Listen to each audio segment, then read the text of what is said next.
What's going on, my soul family? Welcome back to another episode of the Awake with Jake show. On today's episode, I'm going to be dropping in and talking about 6 ways how to heal abandonment wounds. Now, if abandonment wounds are something that you have struggled with in your life, you know how deep these wounds can really run and how deep that cut really is. And it's something that I have personally experienced as well. And I've realized through a lot of reflective work and healing that abandonment is something that I think a lot of people struggle with, even on a very subtle level. We all feel abandoned in one way or another. And it's really important that we heal these abandonment wounds. Now, before I get into today's episode, I'm going to invite you to subscribe to this podcast so you never miss any future content. And if you could be so kind to leave a 5-star rating and review, this will help me to reach more souls with my messages of hope, wisdom, and love. Thank you so much for being here and listening to my messages. I appreciate you and I love you. And I'm not going to abandon you in this episode or ever. And I'm here with you for your healing, and I'm proud of you for showing up to doing the work. When it comes to abandonment and feeling abandoned, it really often happens in our childhood. And with my experience, every time I would get into an argument with my father, who was very volatile and abusive, I would feel like he was going to leave because he would say things like, "Oh, I just wish I was dead," or "I wish you were dead," and constantly threatening to leave and just never having anything to do with me again and never wishing I was born and all of these different very hurtful things. So he kept planting these seeds of abandonment within my mind. And as I grew older, I started attracting partners to me who were very emotionally unavailable. And every single time things would get hard or challenging within the relationship, they would walk out and leave. Now, I didn't understand at the time why this continued to manifest in my life, but it was actually manifesting from this wound, this deep wound of abandonment and fear of being left, this fear of being abandoned that my father had placed within my mind at a very young age.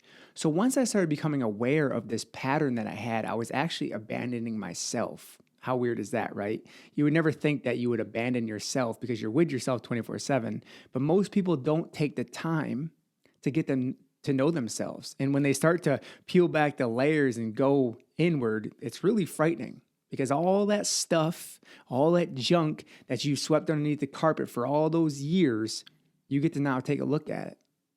That's the interesting thing about trauma is you realize that by sweeping it under the carpet, it doesn't go away. The carpet just keeps piling up. And at some point in your human experience, you get to take a look at that. If, of course, you want to become free of pain and suffering. And maybe you'll never become free of pain and suffering because that's a part of our karma here.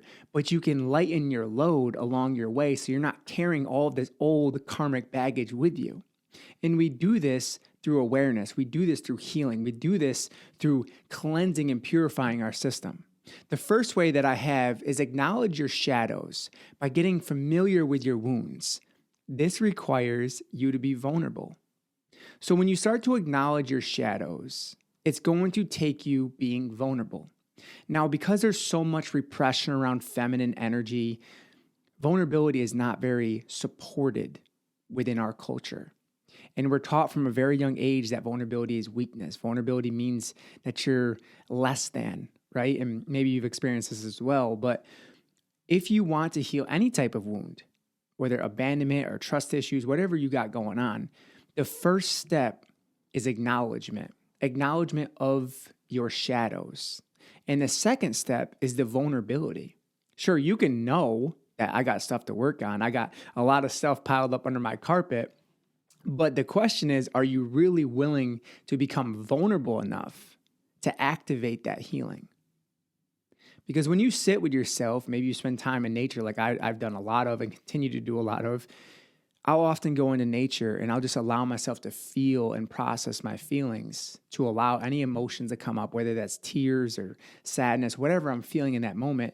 I allow it to come up and I bring it up through affirmations of I give myself permission to feel my feelings and I bring up that emotion. I become vulnerable in that moment and I allow this to run its course through me. It has to run its course. Grieving takes time. Healing takes time. If you've lost someone that you've loved, if you've gone through a breakup, all grieving takes time. It has to run its course through your system like some form of bad food. It just has to run its course through your system. And when it does, you realize that there's a beautiful lesson in all pain. There's a beautiful awakening moment. Maybe you'll be experiencing a sunrise and you'll be sitting there on a riverside bank, or maybe just on a mountain somewhere, and you're watching a sunrise or sunset, and you just feel this moment of equanimity. And it's so beautiful, and you feel this eternal presence, this eternal oneness with everything in the universe. And you'll notice that this grieving isn't so bad, right? And it's a part of the process. You're here in Earth School right now. So instead of pushing away the curriculum, why don't you learn to embrace it, working through your karmic school? And believe me, I was one of the most numb people you would have ever met. I was angry, I was rageful, I was confrontational, I was violent, like pretty much all of it, okay? So if I can become vulnerable and I can feel my feelings and I can release my emotions, why can't you? Of course you can. But it truly takes strength and courage to be willing to do this work, to look at your wounds. So if you have a deep wound of abandonment because maybe your father left you, when are you going to start taking a look at that? Or maybe your mother left you. Maybe your mother walked out. Or maybe a caregiver left you, it was whoever, uncle or aunt. Or maybe it was a very early on lover who abandoned you and broke your heart. Maybe it was your first husband or first wife or boyfriend or girlfriend, and they broke your heart. They left you at a very young age, and you never healed that. When are you going to heal that? When are you going to take a deeper look at that and ask yourself, your higher self, why am I still holding on to this pain? Does this serve my enlightenment? Does this serve my awakening? Does this serve the planet? And if your answer is no, then what is the purpose of holding on to this baggage? There is none. So say it out loud with me. I give myself permission to become vulnerable to feel my pain. I give myself permission to become vulnerable to feel my pain. By even saying the words, you're already starting the activation of healing. You're planting that seed within you, then that can sprout, and allow it to sprout. It's going to take a while. There's no time frame on this. This isn't a one size fits all. It's going to take time to unfold and unravel. And as you unpack your trauma, you'll notice you got more and more in that book bag than you ever thought before. And believe me, we all got it, okay? You don't get to come into this life free of pain and suffering. That's why you incarnated into this form. Part of it was to work through this pain. Number 2, stop abandoning yourself. When I realized that I was abandoning myself, my entire life shifted. What I mean by this is I could not even hold a promise to myself. I had no self-discipline. I had no self-awareness because I was so afraid of myself because I didn't know who the self was. So if you don't know who you are, then you'll continue to abandon yourself, right? It's like a stranger. That's what most people live like. They live like they're in a room with a stranger. Internally, they feel like they live with a stranger. Their roommate is a stranger because they have no idea who they are. So my question is, who are you? And are you going to continue to abandon this self? But it's really probably your inner child that you're abandoning because it's when you most likely experience the deepest wounding. Maybe around 5 or 6 or 7 years old, you were left or you were started to be left. And here's the thing. Even if your parent or caregiver didn't necessarily leave you, you can still experience deep wounding because maybe they weren't emotionally present and you never felt emotionally safe. So you automatically just felt abandoned and kind of just pushed aside. And like, you were that quiet kid playing in the corner with your toys because you were told to shut up and be quiet and you're grounded, all these different things. And you weren't really loved and nourished. So now you don't feel worthy of love. You don't feel worthy of being treated good. And even when someone starts to treat you good, you're like, oh, this feels weird. This feels uncomfortable. I can't receive this. I don't know how to receive love. Does that resonate with you? Do you allow yourself to receive love, whether in the form of compliments or romance or intimacy or closeness? Even with friendships, do you struggle to receive love within friendships? Because you can have intimacy with anything. You could have intimacy with a tree if you wanted to. Intimacy doesn't necessarily mean sexual intimacy. Intimacy is closeness with another being. And the reason why so many people fear intimacy is because they don't feel worthy of intimacy. So number 2 is to stop abandoning yourself. Number 3, make a commitment to your healing. Now, When you hear this, you may think, well, that sounds selfish, Jake. Why should I make a commitment to myself? Because who else is gonna? Who else is gonna make a commitment to you if you're not willing to do that for yourself? But the thing is, so many people break these promises to themselves. They break their commitments to themselves and they go right back to their old patterning because that's how strong these habit loops are and why you continue to recycle toxic relationships. You continue to have the yo-yo effect within your diet and you lose 20 pounds, gain 20 pounds, lose 20 pounds, gain 20 pounds. Or you leave one job because you hated it, you found a new one, and then 6 months down the road, you hate it again. The same energy continues to follow you because you're not making a commitment to your growth. You're not making a commitment to your soul's ascension to get free of this pain and suffering. When are you going to really take a look at this? Look under the hood and ask yourself, am I willing to commit to my healing? Or am I just too busy distracting myself right now? Maybe it's easier right now for me just to drink a bunch of alcohol and hang out with people that don't support spirituality or healing, or my spirituality or healing. Maybe it's easier just to numb myself with a bunch of food and hide out at a job I don't really want to be at, or stay in this toxic, shitty relationship. When you make a commitment to yourself, that means that areas of your life are going to start changing. And people are going to notice this commitment because now you're for real. And even if you haven't been for real your entire life, it's time to start becoming for real for your own healing. Number 4, focus on healing your abandoned inner child. You've heard me mention this already, but I want to talk about the inner child. For those of you that aren't very familiar with it, or maybe you're really familiar with it, when we have a wounded inner child, that little boy or little girl within us, that wasn't loved or supported or nourished or seen or heard, we carry this wounded inner child with us throughout our entire life, into our relationships, our career, into our personal life. And we feel whatever that inner child felt, and we continue to carry that wound of inner child abandonment with us. So it's really important to identify and connect with your inner child. And I have a bunch of inner child meditations on my podcast that you can check out. And they're really powerful. And you're going to cry a lot when you see it. You know, the question I have for you is, what would you say to your 5-year-old self? Close your eyes and feel into this.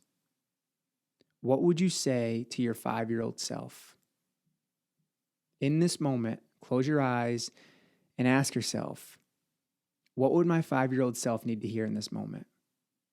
Did they have the support or love that they needed in order to become successful and thrive and feel good? Were they not seen or heard by your father because you were never good enough? Did you only ever experience conditional love from your mother? Did you experience a lot of shame from your mother? Maybe it was guilt. Where was your inner child wounded? And when are you going to merge with your inner child, your childlike innocence, to give yourself that space, that environment in which your inner child can thrive so you can bring back your joy, bring back your love, bring back your creativity and expression, all of the feminine parts of yourself that you have repressed because you've abandoned your inner child. You've neglected your inner child, but no more. Because you no longer want to do that. You no longer want to neglect your innocence, your childlike innocence. Do you remember when you were a little kid and how fun life was? All you thought about was playing. At least me, all I cared about was playing and breaking things and jumping off things and doing everything I possibly could just to play and have fun. That's all I cared about, was just playing and having fun. But as we become adults, we lose this innocence. We lose this purity because we get stuck in this masculine box and we're always working and grinding and succeeding and making money and paying bills and having a family and building a house. But really, where's the fun? If you're not having fun in your life, what's the point in doing what you're doing right now? If you're not enjoying your relationship, what's the point of being in the relationship? If you're not enjoying life, why are you here? Why did you come back into this life? When you merge with your childlike innocence, everything in your life begins to shift. People around you notice the changes within you because you're more playful, you're more carefree, and you stop worrying so much about what other people think. You can learn so much from a child by embodying your childlike innocence, because they don't care what people think. They just play. They don't know what a judgment is, or a concern, or a worry, or a fear. They're just being present. They're being a child. We spend our entire life trying to get back to our childlike innocence. But I would invite you to merge with your inner child to start healing that now. Number 5, pay attention to your patterns that are showing up in your life. Are you attracting people who abandon you? Everyone that's coming into your life is mirroring back to you the work that you have to do on yourself. And they're also mirroring back the beautiful parts of yourself as well. But if you have a lot of work to do, you'll keep attracting people to you that are going to show you where you're not. So if you're experiencing people that show up in your life and when things get hard, they just leave, what are they trying to show you? Because it's not like the universe made a mistake and they're like, oh, sent this person on an accident. No, there are no accidents. There is no coincidence in this universe. The universe is perfect. Source energy, God, whatever you want to call it, is perfect. And there's no mistakes in this whole entire collective consciousness, okay? What the mistake is your ego thinking that there was a mistake. There is no mistake. So if someone shows up in your life and they abandon you, or they keep threatening to abandon you, let them go and validate yourself. Give yourself permission to be validated from within. Say the words out loud with me right now. I give myself permission to be validated from within. I give myself permission to be validated from within. And now, when someone shows up in your life and they want to leave, let them go. Because if you hold on to that person that wants to leave your life, whether a friend, a lover, a family member, and they keep threatening to leave, just let them go. You want to know why? Because when you let that person go that wants to leave, the right people can show up into your life. It's like cleaning out a dirty old closet. Just let them go out of your life. And if they're meant to be in your life, they will come back.